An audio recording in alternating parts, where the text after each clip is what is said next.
ಭೀಮನ ಹೆಲ್ತ್ ಆಗಿರ್ಬೋದು, health condition ಬಹಳನೇ ಚೆನ್ನಾಗಿದೆ, ಬಹಳ ಮದದಲ್ಲೂ ಸಹ ಇದ್ದಾನೆ. ಹೀಗಾಗಿ ಒಳ್ಳೆ ಸುತ್ತಾಟ ಕೂಡ ನಡೆಸ್ತಾ ಇದ್ದಾನೆ. ಬಿಕ್ಕೋಡು ಅರಳಿ ಭಾಗ ಇದೇ ಭಾಗದಲ್ಲೇ ಸುತ್ತಾಡ್ತಾ ಇದ್ದಾನೆ. ಸಕಲೇಶ್ಪುರ ಆಲೂರು ರೇಂಜ್ಗೆ ಸಹ ಹೋಗಿಲ್ಲ, ಏನಿದ್ರು ಅರೇಹಳ್ಳಿ ಭಾಗದಲ್ಲೇ ಓಡಾಡ್ತಾ ಇರುವಂತದ್ದು. ತುಂಬಾ ಜನ ಏನ್ ಎಕ್ಸ್ಪೆಕ್ಟ್ ಮಾಡಿದ್ರು ಅಂದ್ರೆ ಅರೇಹಳ್ಳಿ ಭಾಗಕ್ಕೆ ಬಂದಂತ ವೈಲ್ಡ್ ಭೀಮಾ ಸಕಲೇಶ್ಪುರ ಭಾಗ ಅಥವಾ ಆಲೂರು ಭಾಗಕ್ಕೆ ಹೋಗುವಂತ ಚಾನ್ಸಸ್ ಇದೆ ಅಂತ ತುಂಬಾ ಜನ ಸಹ ಅಂದ್ಕೋತಾ ಇದ್ರು. ಬಟ್ ಭೀಮಾ ಬಿಕ್ಕೋಡು ಅರೇಹಳ್ಳಿ ಬಿಕ್ಕೋಡು, ಸೊ ಇದೇ ರೀತಿ ಸುತ್ತೊಡಿತಾ ಇದ್ದಾನೆ. ಇಲ್ಲೇ ಕಾಡಾನೆಗಳ ಗುಂಪು ಸಹ ಇದೆ.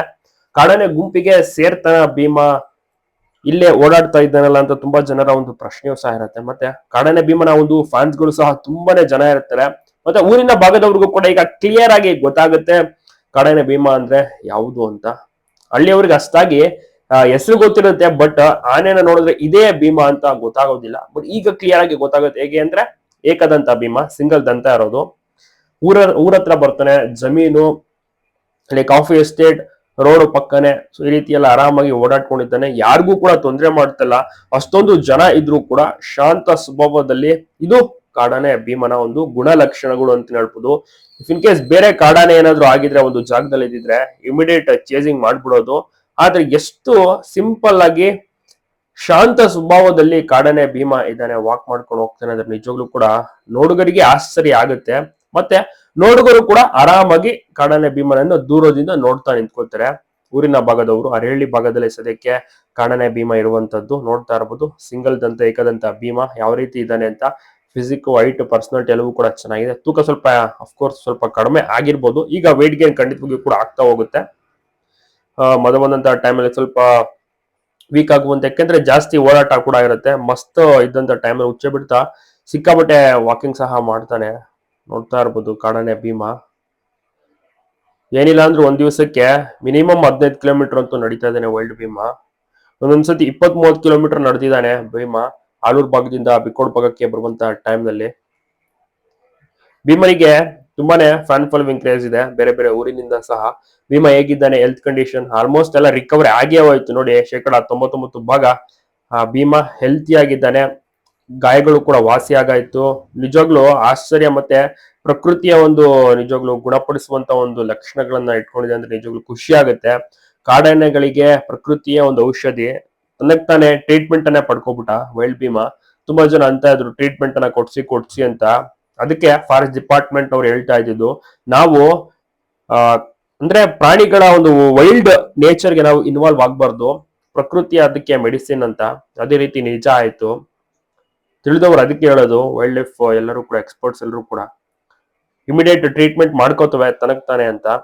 ಮಣ್ಣು ಎರ್ಚ್ಕೊಳ್ಳೋದು, ಕೆಸರು, ಈ ರೀತಿಯೆಲ್ಲ ಹಾಕೊಂಡು ಗಾಯವನ್ನೇ ಸಹ ವಾಸಿ ಮಾಡ್ಕೊಂಡ ಭೀಮಾ ಆರಾಮಾಗಿ ಈಗ ಸದ್ಯಕ್ಕೆ ಓಡಾಡ್ಕೊಂಡು ಹೊಲ, ತೋಟ, ಜಮೀನು, ಕಾಫಿ ಎಸ್ಟೇಟ್ ಈ ಕಡೆ ಎಲ್ಲ ಓಡಾಡ್ತಿದ್ದಾನೆ. ಮತ್ತೆ ಕಾಡಿಗೂ ಸಹ ಹೋಗ್ತಾನೆ. ಹೆಚ್ಚಾಗಿ ಊರತ್ರ ಕೂಡ ಕಾಣಿಸ್ಕೊತಾನೆ. ಮದ ಬಂದಂತ ಟೈಮಲ್ಲಿ ಹೆಚ್ಚಾಗಿ ಈ ತರ ಕಾಣಿಸ್ಕೊಳ್ಳೋದು. ಸೊ ಇನ್ನೇನು 2 ತಿಂಗಳು ಮದ, ಇನ್ನ ಒಂದು 3 ತಿಂಗಳು ಮದ ಇರುವಂತ ಚಾನ್ಸಸ್ ಇದೆ. ಕ್ಯಾಪ್ಟನ್ ಈಗ ಸಕಲೇಶ್ಪುರ ಭಾಗ ಕಂಪ್ಲೀಟ್ ಆಗಿ ಓಡಾಗೋಗಿದೆ, ಯಾಕೆಂದ್ರೆ ಆತನಿಗೆ ಮದ ಕಡಿಮೆ ಆಗಿದೆ. ಎಲ್ಲವೂ ಕೂಡ ಪಾರ್ಟ್ ಆಫ್ ದ ನೇಚರ್ ಅನ್ಬೋದು. ಮದ ಯಾವ್ದು ಜಾಸ್ತಿ ಇರುತ್ತೋ ಆ ಒಂದು ಆನೆ ಸ್ಟೇ ಆಗುತ್ತೆ. ಮದ ಕಡಿಮೆ ಆದಂತ ಆನೆ ಇಮಿಡಿಯೇಟ್ ಆ ಒಂದು ಏನಿದೆ ಲೊಕೇಶನ್ ಇಂದ ಜಾಗ ಖಾಲಿ ಮಾಡುತ್ತೆ. ನೋಡಿ ಎಷ್ಟು ಮದ ಸುರಿತಾ ಇದೆ, ನೀವೇ ಗಮನಿಸ್ತಾ ಇರ್ಬೋದು. ಕಿವಿ ಮತ್ತೆ ಕಣ್ಣು ಮಧ್ಯಭಾಗ ರಂಧ್ರ ಇರುತ್ತಲ್ಲ ಒಂದು, ಅಲ್ಲಿಂದ ಒಂದು ಆಯಿಲ್ ರೀತಿ ಸೋರಿಕೆ ಆಗ್ತಾನೆ ಇರುತ್ತೆ. ಸೊ ಅದು ಭೀಮನಿಗೂ ಸಹ ಆಗ್ತಾ ಇದೆ. ಅದು ಜಾಸ್ತಿ ಮದ ಅನ್ನೋದು, ಹೆವಿ ಮದ ಬರ್ತಿರುವಂತ ಕಾರಣ ಮೂವ್ಮೆಂಟ್ ಆಗ್ತಾನೆ ಇರುತ್ತೆ ಕಾಡಾನೆ ಭೀಮಾ. ಗುಂಪಿಗೆ ಸೇರ್ತಾನ ಏನ್ ಕತೆ ಗೊತ್ತಿಲ್ಲ, ಬಟ್ ಒಟ್ಟಿನಲ್ಲಿ ಒಂಟಿಯಾಗಿ ತಿರುಗಾಡ್ತಾ ಇದ್ದಾನೆ ಭೀಮಾ ಸದ್ಯಕ್ಕೆ. ಆರಾಮಾಗಿ ಮೇವನ್ನು ಸಹ ತಿಂತಾ ಇದ್ದಾನೆ.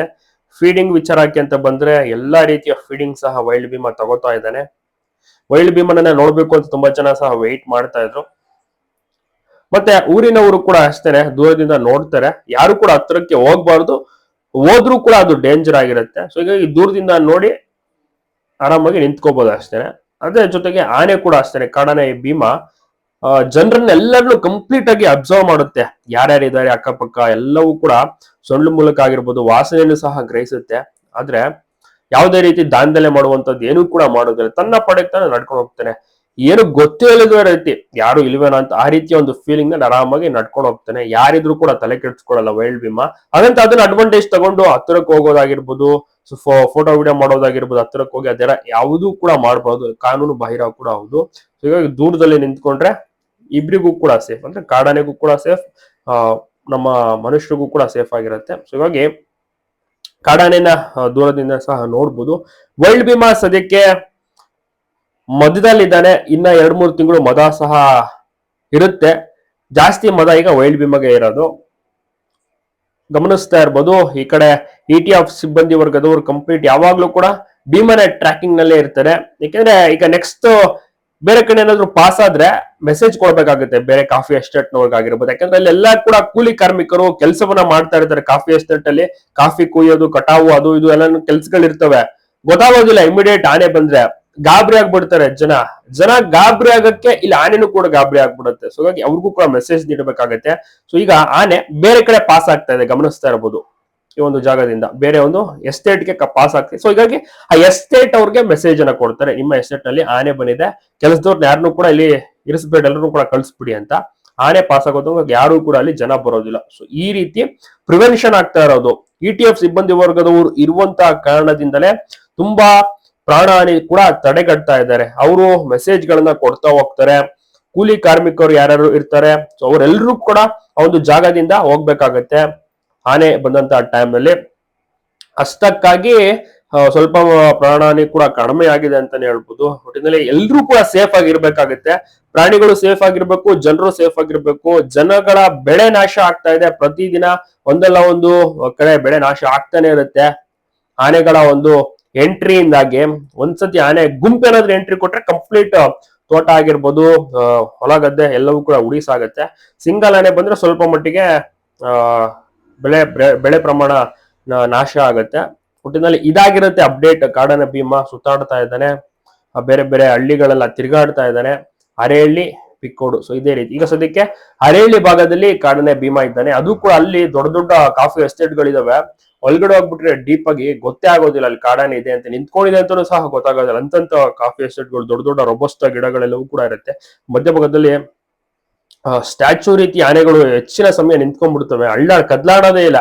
ಸೊ ಆ ರೀತಿ ಕಿವಿ ಬಡಿದ್ರೆ ಮಾತ್ರ ಗೊತ್ತಾಗೋದು, ಅಲ್ಲಿ ತನಕ ಗೊತ್ತೇ ಆಗೋದಿಲ್ಲ. ಅದ್ ಬಿಟ್ರೆ ನೀರ್ ಕುಡಿಯಕಂತೆಲ್ಲ ಆಚೆ ಕಡೆ ಬರ್ತವೆ, ಆಗ ಸೈಟ್ ಆಗ್ತವೆ. ಮತ್ತೆ ರೋಡ್ ಪಾಸ್ ಅಂತ ಟೈಮ್ ನಲ್ಲಿ ಆಗಿರ್ಬೋದು. ಸೊ ಈ ರೀತಿ ಕಾಣಿಸ್ಕೊಳ್ಳುವಂತದ್ದು ಕಾಡಾನೆ ಭೀಮಾ ಹೆಲ್ತಿಯಾಗಿ ಆರಾಮಾಗಿ ಓಡಾಡ್ಕೊಂಡಿದ್ದಾನೆ.